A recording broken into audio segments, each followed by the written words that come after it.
Bismillahirrahmanirrahim. Assalamualaikum warahmatullahi wabarakatuh. Alhamdulillahirabbil alamin. Allahumma shalli ala sayyidina Muhammad wa ala ali sayyidina Muhammad. Amma ba'du. Alhamdulillah, pada kesempatan kali ini kita akan melanjutkan lagi kuliah kita pada hari ini, yaitu mata kuliah strategi dakwah. Dan kesempatan kali ini kita akan membahas tentang strategi dakwah pada masa Khulafaur Rasyidin, yaitu khalifah pertama, yaitu Abu Bakar radhiyallahu anhu.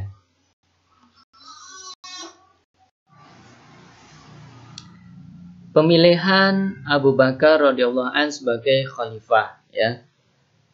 Pemilihan Abu Bakar radhiyallahu anhu sebagai khalifah, ya, ini terjadi pada peristiwa Sakifah Bani Syaidah, ya, di mana pada waktu itu kaum Ansor dan juga kaum Muhajirin bersepakat untuk memilih Abu Bakar sebagai pemimpin umat Islam dan menjadi khalifah yang akan melanjutkan misi dakwah Rasulullah, ya. Abu Bakar siap memimpin umat Islam dan melanjutkan dakwah Rasulullah untuk menyebarkan Islam ke seluruh penjuru dunia. Nah, ada beberapa strategi yang dilakukan oleh sahabat Abu Bakar untuk melanjutkan dakwah Rasulullah, ya, sesuai dengan kondisi dan situasi yang terjadi pada waktu itu, ya, di mana umat Islam melalui wafatnya Rasulullah ini banyak terjadi hal-hal yang memang mencengangkan, sehingga perlu adanya strategi dakwah yang mampu mengatasi situasi dan kondisi yang akan menghancurkan umat Islam pada waktu itu. Adapun beberapa strategi dakwah yang dilakukan oleh sahabat Abu Bakar akan Bapak terangkan sebagai berikut ini.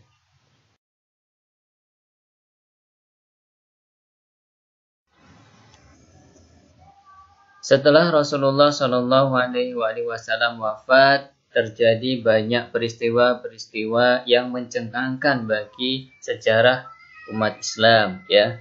Banyaknya orang-orang yang murtad, banyaknya orang-orang yang meninggalkan agama Islam dan menolak untuk taat kepada pemerintahan Islam, menyebabkan terjadinya banyak peperangan.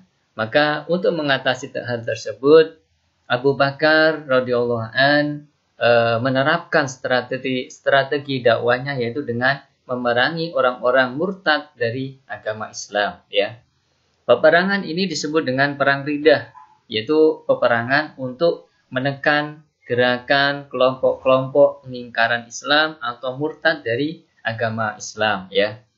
Nah, yang kemudian dalam peperangan ini adalah tujuannya adalah mengajak masyarakat untuk kembali kepada agama Islam, ya. Ketika tidak patuh dengan cara damai, maka ajakan ini berubah menjadi peperangan.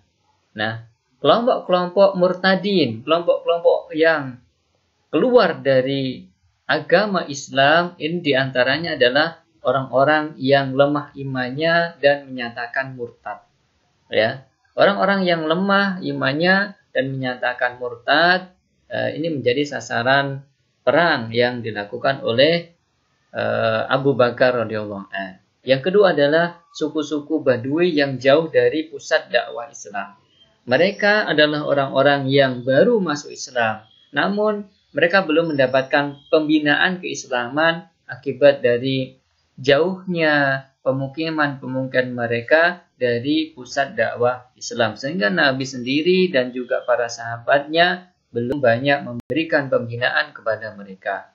Kemudian yang ketiga adalah orang-orang yang masuk Islam hanya formalitas, ya, karena motif pribadi, keuntungan pribadi atau hal-hal bersifat pribadi, maupun karena politik dari sukunya, ya, sehingga mereka masuk Islam namun hanya karena formalitas untuk tunduk kepada pemerintahan Islam. Yang keempat adalah kelompok munafik pada masa Nabi Muhammad, ya. Banyak di dalam Al-Qur'an pun disebutkan kelompok orang-orang yang munafik di kalangan orang-orang Madinah, ya, yang ada di sekeliling Nabi maupun orang-orang yang jauh dari Madinah sendiri, yang memang mereka ini adalah orang-orang munafik yang kemudian mereka menyatakan, ya, mereka menampakkan kemunafikan mereka pada masa Abu Bakar.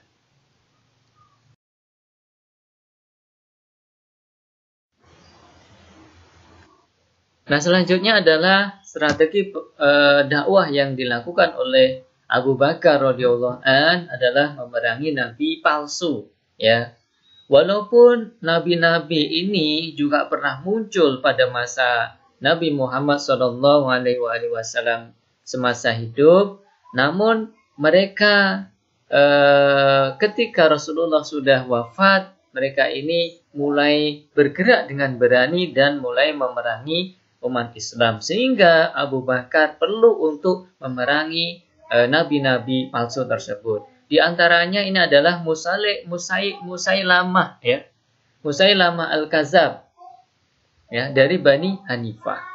Nah, dalam peperangan dengan Musailamah Al-Kadzab ini, peperangan dapat dimenangkan oleh pasukan Abu Bakar dan Musailamah ini terbunuh oleh Wahsy dan pengikutnya pun melarikan diri. Yang kedua adalah Al-Aswad Al-Insi dari Yaman. Nah, pasukan Al-Aswad Al-Insi ini dapat dikalahkan oleh pasukan dari pasukan yang dikirim oleh Khalifah Abu Bakar, dan ia pun terbunuh oleh pengikutnya sendiri. Ya, Aswad Al-Insi ini terbunuh oleh pengikutnya sendiri. Kemudian yang ketiga adalah Tolhah bin Khuwailid dari Bani Asad, ya. Pasukan Tolhah bin Khuwailid pun dapat dikalahkan oleh pasukan Islam dan ia melarikan diri ke Syam, dan ada riwayat yang mengatakan bahwa kemudian Tolhah bin Khuwailid ini memeluk agama Islam. Yang selanjutnya adalah Sajjah dari Bani Tamim. Ini adalah seorang perempuan, ya. Pada masa perang Yamamah, ia telah bermaksud berangkat ke Yamamah untuk bergabung dengan pasukan Musailamah Al-Kadzab. Namun ia mengurungkan diri beserta dengan pasukannya setelah mendengar pasukan Khalid telah mendekat untuk menyerang pasukan-pasukan yang memang menentang agama Islam. Nah, ini strategi dakwah yang dilakukan oleh Abu Bakar. Yang kedua yaitu memerangi Nabi